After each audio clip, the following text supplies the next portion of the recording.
Hi guys, welcome to Cricket Chat with Venkatesh. So, RCB అద్వితీయ ప్రదర్శన ద్వితీయ విజయం 17 ఏళ్ల పాటు టైటిల్ కోసం నిరీక్షించారు. ఒకసారి కూడా వాళ్ళ కళ నెరవేరలేదు. 18వ సంవత్సరం ఐపీఎల్లో మొట్టమొదటిసారి టైటిల్ గెలిచారు. మళ్ళీ ఇంకా వెనక్కి తిరిగి చూసేది లేదన్నట్టుగా నెక్స్ట్ ఇయర్ కూడా ఈ ఏడాది కూడా ఆ టైటిల్ని నిలబెట్టుకున్నారు, డిఫెండ్ చేసుకున్నారు. అయితే మేము డిఫెండింగ్ ఛాంపియన్స్ కాదు, అటాకింగ్ ఛాంపియన్స్ అని చెప్పి ఎల్ఎస్జీతో మ్యాచ్ తర్వాత రజత్ పాటిదార్ అన్నాడు. ఎందుకంటే ఆ అటాకింగ్ గేమ్ ఆడారు. The played like a champion throughout this year. ఈ టోర్నమెంట్ మొత్తంలో కూడా ఆ ఛాంపియన్ లాగా ఆడారు, అలాగే అటాకింగ్ ఛాంపియన్ లాగా అటాకింగ్ గేమ్ ఆడారు. ప్లే బోల్డ్ అనేది వాళ్ళ ట్యాగ్ లైన్. దానికి తగినట్టుగానే ఆడి ఈ ఫైనల్లో కూడా పూర్తిగా డామినేట్ చేశారు. ఎలాగైతే క్వాలిఫైర్ 1లో గుజరాత్ టైటన్స్ చిత్తుగా ఓడించారో ఇక్కడ కూడా ఆల్మోస్ట్ అలాంటి పని చేశారు. At no point Gujarat was in the race. War one side, మొత్తం వన్ సైడెడ్ మ్యాచ్. కొన్నిసార్లు వికెట్లు తీశారు, కొద్దిగా 91 for 5 దగ్గర కొంచెం ఏమైనా టెన్షన్, ఇంకా అప్పుడు ఇంకా 91 for 5 దగ్గర ఒక 65 రన్స్ ఎంత కావాలి, అక్కడ ఏమైనా కొంచెం చిన్న టెన్షన్ వచ్చిందేమో. కానీ ఓవరాల్గా total domination. This win was setup by the bowlers setup చేశారు. విన్ బౌలర్స్ అండ్ ఫీల్డర్స్ కూడా అన్నారు. దాన్ని ఎవరు ఫినిష్ చేస్తారు? ఇంకెవరు? That chase master Virat Kohli playing is 19th season, is 35-36. కానీ ఇంకా అతనిలో ఆ హంగర్ తగ్గలేదు, ఆ ఎంథూజియాజం, ఆ చార్జ్డ్ అప్ ఫీలింగ్ ఏమాత్రం తగ్గలేదు. బ్యాటింగ్ చేస్తున్నా అది కొంచెం లెగ్ ప్రాబ్లం కూడా వచ్చింది. ఇప్పుడు ఆబ్వియస్లీ ఫిట్ గా అయినా కూడా అతని రన్నింగ్ బిట్వీన్ ద వికెట్స్లో స్పీడ్ తగ్గలేదు, అతని ఇంటెన్సిటీ ఏమాత్రం తగ్గలేదు. సో మరొకసారి ఈ మాస్టర్ చేసి సో వెల్. 50 మొట్టమొదటి 50ని 25 balls చేసాడు. ఫాస్టెస్ట్ ఐపీఎల్ 50 అతనికి బౌల్డ్ అని 50s ఉన్నాయి, ఎన్ని ఉన్నాయో నాకు లెక్క కూడా తెలియదు. చేశాడు అంత వేగంగా, చాలా క్విక్గా 50 చేయడంతో పాటు he stayed till the end. 75 not out, wonderful finish in just 42 balls అనుకుంటా. Perfect win for the defending or attacking champion. So toss కూడా గెలవడం రజత్ పాటిదారికి కలిసి వచ్చింది. అనుకున్నట్టుగా సేమ్ టీంతో వెళ్తున్నారు వాళ్ళు. అలాగే గుజరాత్ కూడా ఒక్క మార్పు చేశారు. సాయి కిషోర్ లాస్ట్ మ్యాచ్లో బౌలింగే ఇవ్వలేదు, అతని ప్లేస్లో అర్షద్ ఖాన్ తీసుకొచ్చారు, ఎక్స్ట్రా పేసర్ని. సో టాస్ గెలవడం చాలా చాలా ఇంపార్టెంట్ అయింది డెఫినెట్గా ఆర్సీబీకి. ఎందుకంటే పిచ్ అంత ఈజీగా లేదు. ఇదే పిచ్ మీద 250 కొట్టారు వరల్డ్ కప్ ఫైనల్లో, కానీ ఇప్పుడు ఆ పిచ్ అంత ఈజీగా లేదు. స్లో పిచ్ ఉంది. ఆ స్లో పిచ్ మీద బ్యాటింగ్ అంత ఈజీగా లేదు. త్రూ ద లైన్ షాట్స్ కొట్టడం కష్టంగా ఉంది. ఫస్ట్ 2 overs జేకబ్ డఫీ కానీ భూవి కానీ ఫుల్ లెంత్ వేశారు, ఫుల్ బాల్స్ వేశారు. స్వింగ్ కోసం there was some swing on the offer, ఇంట్ ఆఫ్ swing was there. But Duffy అంత ఎఫెక్టివ్గా కూడా బౌలింగ్ వేయలేదు. ఫస్ట్ ఓవర్లోనే వైడ్ వేసాడు బాగా. ఏంటప్ ఎంత ఇండిసిప్లిన్డ్ బౌలింగ్ ఉందని అనుకున్నాం. ఫస్ట్ 2 overs వీళ్ళు ఇద్దరు కూడా 2 4 కొట్టిన Sai Sudarshan and Shubman Gill. They look confident. మంచి స్టార్ట్ దొరికింది వాళ్ళకి. కానీ ఇద్దరికి అర్థమైంది, భూవీకి కానీ తర్వాత థర్డ్ ఓవర్ ఆడడానికి వచ్చిన హేజల్వుడ్ కానీ అర్థమైంది ఏంటంటే ఈ పిచ్ మీద you should not bowl that full length, you should bowl back of length. So ఒక back of length ball Hazlewood, అది ట్రేడ్ మార్క్ లెంత్ కదా అది. దాంతో he got rid of Shubman Gill mid ఆఫ్ని క్లియర్ చేద్దాం అనుకున్నాడు. గాల్లోకి లేచింది, చాలా ఎత్తుగా లేచింది, toe end of the bat తగిలింది. క్యాచ్ని ఎవరు పట్టారంటే మిడ్ ఆఫ్లో ఉన్న రజత్ పాటిదార్ పట్టాడు. యాక్చువల్గా అది మిడాన్ వైపు వెళ్తుంది, అతను ఆల్మోస్ట్ క్రాస్ అయ్యి మిడాన్లో జాకబ్ డఫీ ఉన్నాడు, కానీ అతను కమ్యూనికేట్ చేసినట్టున్నాడు, మైన్ అని చెప్పినట్టుగా ఉన్నాడు.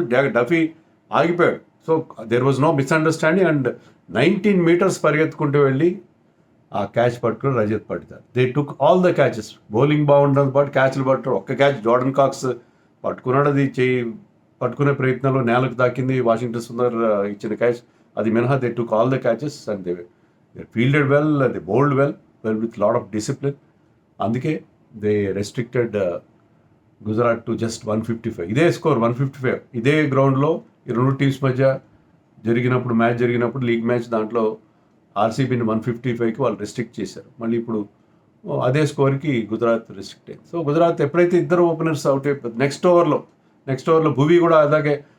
భువి ఎప్పుడు కూడా ఫుల్ లెంత్ వేస్తాడు, బాల్ స్వింగ్ చేయడానికి ట్రై చేస్తాడు, లేకపోతే గుడ్ లెంత్లోనే ఉంటాడు, గుడ్ లెంత్ దాటాడు కదా. సాయి సుదర్శన్ స్టెప్ అవుట్ అయ్యి ఆడే ప్రయత్నం చేస్తున్నాడు చెప్పి ఒక బాల్ షార్ట్ బాల్ వేశాడు. నెక్స్ట్ బాల్ కూడా షార్ట్ బాల్ వేసేసరికి he was taken the surprise. And Bhuvneshwar Kumar not known to bowl bouncers and short pitch deliveries. So Bhuvi ఎప్పుడైతే తను సర్ప్రైజ్ చేశాడో అతను కూడా బాల్ గాల్లోకి లేచింది, ఎడ్జ్ తగిలి. అండ్ కీపర్ జితేష్ శర్మ కూడా చాలా మంచి క్యాచ్ పట్టుకున్నాడు పరిగెత్తుకుంటూ. అతనికి వేరే ఫీల్డర్ అడ్డం వచ్చినా సరే అతను గ్లౌస్ ఉన్న కీపర్ పట్టుకున్నాడు, he took that catch. So ఎప్పుడైతే ఓపెనర్స్ ఇద్దరు మొదటి 4 ఓవర్స్లోనే అవుట్ అయిపోయారో వాళ్ళకున్న స్ట్రెంత్ అదే కదా. అంతేకాకుండా మళ్ళీ అక్కడ బ్యాటింగ్ ఆర్డర్లో మార్పు. నిశాంత్ సింధు వచ్చాడు. ఎందుకు వచ్చాడు తెలియదు. ఒక లెఫ్ట్ హ్యాండర్ ఉంటే ఇంకో లెఫ్ట్ హ్యాండ్ ఎందుకు వచ్చాడు, ఎందుకని పంపించారు. బట్లర్ ఫామ్లో ఉన్నాడు కదా. బట్లర్ ఇంపాక్ట్ఫుల్గా ఏం ఆడలేదు ఈ సీజన్లో, కానీ ఈ made small and important contributions చేశాడు. ఈ scored good number of runs. కానీ బట్లర్ని కాకుండా ఎందుకో మరి నిశాంత్ సింధుని పంపించారు. అది కూడా ఏం వర్కౌట్ కాలేదు. నిశాంత్ సింధు ఒక ఓవర్లో 2 4 కొట్టాడు, 2-3 మొత్తం 20 కొట్టాడు. రసిక్ సలాం వచ్చాడు. రసిక్ సలాం కూడా అలాగే బ్యాకప్ లెంత్ బాల్ వేసి అతన్నే అవుట్ చేశాడు. సో వికెట్లు పడుతూనే ఉన్నాయి. అండ్ కృణాల్ పాండ్యా వచ్చాడు పవర్ ప్లే తర్వాత. కృణాల్ పాండ్యా సంగతి మనకు తెలుసు కదా. కృణాల్ పాండ్యా అయితే చిత్తుల మారి బౌలర్. బట్లర్ బట్లర్ ఒక 15 రన్స్ అంతా చేశాడు. Never looked in control. ఏమాత్రం అతను షాట్స్ వెళ్ళట్లేదు, బౌండరీలు రావట్లేదు. సో ఈ ట్రైడ్ టు ఛార్జ్ హిమ్, బయటకు వచ్చి క్రీజ్ దాటి వచ్చి పెద్ద షాట్ ఆడే ప్రయత్నించాడు. అది పసిగట్టిన కృణాల్ పాండ్యా కాస్త వైడ్గా వేసాడు బాల్, కీపర్ స్టంపింగ్ చేశాడు. సో అక్కడితో వాళ్ళ ఛాలెంజ్ ఆల్మోస్ట్ అయిపోయింది. వాషింగ్టన్ సుందర్ 50 చేశాడు, చివరి దాకా ఉన్నాడు. ఇప్పుడు 135 స్ట్రైక్ రేట్ చేశాడు. అంటే అతను కూడా తప్పట్లేదు, ఎందుకంటే బౌండరీ రావడం చాలా కష్టంగా ఉంది. 40 బాల్స్కి ఒక్క బౌండరీ కూడా లేని ఒక ఫేజ్ ఉంది వాళ్ళకి. సో వాళ్ళు ఏం చేశారంటే ఇంకా ఇలాగని చెప్పి అర్షద్ ఖాన్ పంపించారు. అర్షద్ ఖాన్ వచ్చాడు, 2 6లు కొట్టాడు. కానీ is not a regular player. ఏదో లాస్ట్లో వచ్చి ఏదో కొన్ని లస్టీ బ్లోస్ కొట్టి అతను అవుట్ అయిపోయి. సో రెగ్యులర్ ఇంటర్వెల్స్లో వికెట్స్ పడుతూనే ఉన్నాయి, బ్యాటింగ్ ఆర్డర్ మారుస్తూనే ఉన్నాయి. చేసిన ఆర్డర్ ముందు పంపాలి, కానీ తెవాతియాని పంపించారు. Tewatia never looked in touch, ఏమాత్రం బాగా అనిపించారు తెవాతియా. సో జేసన్ హోల్డర్ని కూడా భువి తన సెకండ్ స్పెల్లో అవుట్ చేశాడు. రసిక్ సలాం 3 వికెట్లు వచ్చాయి, హ్యాజల్వుడ్కి 2, భువికి 2, కృణాల్ పాండ్యాకి 1. So everybody bowled well. They took all the catches except Jordan Cox చెప్పినది తప్పిస్తే. So they wonderful display. అక్కడే బౌలర్స్ బ్రహ్మాండంగా విక్టరీ సెటప్. 156 ఎంత ఫైనల్ అయినా ఎంత టెన్షన్ అయినా ఎలాంటి పిచ్ మీద 156 నాట్ ఎట్ ఆల్ ఏ పార్ స్కోర్. కనీసం 170 180 చేస్తే ఏమన్నా బాగుండేదేమో. 180 చేస్తుంటే ఏమన్నా అవకాశం ఉండేది. 170 చేసినా కొద్దిగా they would have been in the game. 170 కాకపోయినా 180 చేయాలి ఆ పిచ్ మీద. వెంకటేష్ అయ్యర్ స్టార్ట్ చేశాడు బ్యాటింగ్. చాలా లుక్డ్ ఇన్ హరీ. అంటే అతనికి ఇచ్చిన రోల్ అది. న్యూ బాల్ కాస్త హార్డ్ న్యూ బాల్ ఉన్నప్పుడే కాస్త రన్స్ కొట్టాలని. సో ఈ try to play some shots. Siraj బౌలింగ్లో కానీ రవాడా బౌలింగ్ కొట్టాడు కూడా, అలాగే కొట్టాడు. వచ్చినంత వేగంగా 16 బాల్స్లో 32. అదే వేగంగా సిరాజ్ బౌలింగ్లో ఒకటే వెళ్ళిపోయాడు. రబాడా వేసిన సెకండ్ ఓవర్లో విరాట్ కోహ్లీ ఎందుకు కోరుకుంటాడు. విరాట్ కోహ్లీ మొదట్లో వెంకటేశాన్ని allowed him to score runs. But Rabada వేసిన సెకండ్ ఓవర్లో 3 4లు 1 6 కొట్టాడు. విరాట్ కోహ్లీ విజృంభించాడు, మామూలుగా విజృంభించలేదు.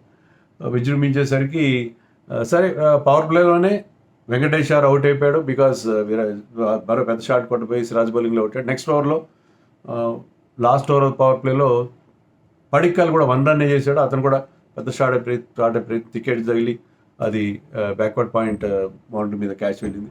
సో వికెట్లు పడ్డాయి, 2 వికెట్లు పడినా పవర్ ప్లేలో 70 రన్స్ వచ్చాయి. సో పవర్ ప్లేలో 70 రన్స్ వాళ్ళు చేశారంటే అంత క్విక్గా టార్గెట్ 250నా 150నా అర్థం కాలే మనకి. బట్ ఏంటంటే ఆ ప్లే బోల్డ్ అదే స్టైల్లో ఆడారు. రజత్ పడిదార్ 15 రన్స్ చేశాడు. రజత్ పడిదార్ లుక్ గుడ్, 4 6 కొట్టాడు. బట్ 9th ఓవర్లో రషీద్ ఖాన్ వచ్చాడు. రషీద్ ఖాన్ వచ్చి రాగానే రషీద్ ఖాన్ స్పిన్ బాగా ఆడతాడు. అలాగే ఈ try to clear the long on boundary, but boundary line మీద క్యాచ్ ఇచ్చి అవుట్ అయిపోయాడు రజత్ పడిదార్. అదే ఓవర్లో కృణాల్ పాండ్యాని పంపించారు. కృణాల్ పాండ్యా కూడా వచ్చి రావడంతో ఒక అటాకింగ్ షాట్, ఒక స్వీప్ షాట్ ఆడే ప్రయత్నంలో ఎల్బిడబ్ల్యూ అవుట్ అయ్యాడు. సో ఆ 2 వికెట్లు పడేసరికి మళ్ళీ అక్కడ కొంచెం చిన్న టెన్షన్ వచ్చి ఉంటుంది ఆర్సీబీ వాళ్ళకి, ఎందుకంటే ఆల్రెడీ 3 వికెట్లు పోయినాయి కదా. Virat Kohli is playing beautifully, problem ఏం లేదు. టిమ్ డేవిడ్ వచ్చే టిమ్ డేవిడ్కి ఏమాత్రం రషీద్ ఖాన్ బౌలింగ్ కోరుకోడు పడలేదు. వాళ్ళ మ్యాచ్అప్స్ విషయంలో కూడా టిమ్ డేవిడ్ ఎప్పుడు రషీద్ ఖాన్ సరిగ్గా ఆడింది లేదంట గతంలో. అతను గుగ్లీనా లెగ్ బ్రేక్ ఏం అర్థం కావట్లేదు అతను. But he stayed there, played some shots. ఒక 40 రన్స్ ఎంతో విరాట్ కోహ్లీతో అవుట్ చేసి, ఎందుకంటే 91 for 4 అయింది. ఎప్పుడైతే ఆ, ఆ, కృణాల్ పాండ్యా అవుట్ అయ్యాడో అప్పుడు కొంచెం కొంత టెన్షన్ వస్తుంది కదా కృణాల్ పాండ్యా అవుట్ అయిన టైంలో. బట్ ఒక 40 రన్స్ యాడ్ చేశాడు, అక్కడ ఆల్మోస్ట్ సెటిల్ అయింది. అతను అవుట్ టిమ్ డేవిడ్ అవుట్ అయిన తర్వాత జితేష్ శర్మ వచ్చాడు. జితేష్ శర్మ కంపెనీలో Virat Kohli hit that winning run. 2 overs మిగిలి ఉండగానే 18 అవర్స్లోనే వాళ్ళు టార్గెట్ రీచ్ అయ్యారు. So it is one sided final. ఎలాంటి ఛాన్స్ ఇవ్వలేదు ఆర్సీబీ వాళ్ళు గుజరాత్కి. వాళ్ళ వీక్నెస్ ఏదో ఒక పాయింట్లో, ముఖ్యంగా when you're playing quality sides బయటపడుతుంది. ఎందుకంటే you cannot depend on just 2 batsmen and hope to win that ఛాంపియన్షిప్. మీరు దాని ఇద్దరితో మీరు టోర్నమెంట్ గెలవలేరు. ఇద్దరు బ్యాట్స్మెన్ మీకు ఎంత మంచి బౌలింగ్ అయినా ఉండొచ్చు, ఏమైనా ఉండొచ్చు, ఇద్దరు బ్యాట్స్మెన్తో మీరు ఎలా గెలుస్తారు మొత్తం? ఇద్దరు లేకపోతే బట్టలతో కలిపి ఇద్దరు 2.5 బ్యాటర్స్తో మీరు you cannot win championships. So అది ప్రూవ్ అవుతుంది కదా ఏదో ఒక పాయింట్లో. అందులో RCB through out the tournament they played like champions. మొత్తం ఎక్కడ కూడా వాళ్ళ ఇది తగ్గినట్లేదు, మొత్తం డామినేట్ చేశారు. సో ఒక్కసారి టైటిల్ రావడంతో ఏంటంటే వాళ్ళు అదే జోరుతో ఆడుతున్నారు. విరాట్ కోహ్లీ ఎలా మెయింటైన్ చేస్తాడు ఈ ఇంత కసి, ఇంత ఇంటెన్సిటీ, అంత ఛార్జ్డ్ అప్గా ఉంటాడు. 19th సీజన్లో అదే చేజ్ని మాస్టర్ చేయడం ఎక్స్ట్రాడినరీ. అండ్ అలాగే భువనేశ్వర్ కుమార్ ఇప్పటికీ కూడా he's also, I think he's older than Virat Kohli. ఇప్పటికీ అతని బౌలింగ్లో ఆ పదును కానీ స్కిల్ కానీ తగ్గలేదు. Always Hazlewood. సో నిజంగా ఈ టీం లాస్ట్ ఇయర్ టీం ఉంది, ఆల్మోస్ట్ సేమ్ టీం ఉంది, అదే రకమైన పర్ఫార్మెన్స్ ఇచ్చారు. మన్స్ మోర్ అన్నారు. మళ్ళీ అద్వితీయమైన ప్రదర్శన అండ్ అద్వితీయమైన విజయం అండ్ ద్వితీయ టైటిల్ వాళ్ళకి. So thoroughly deserving.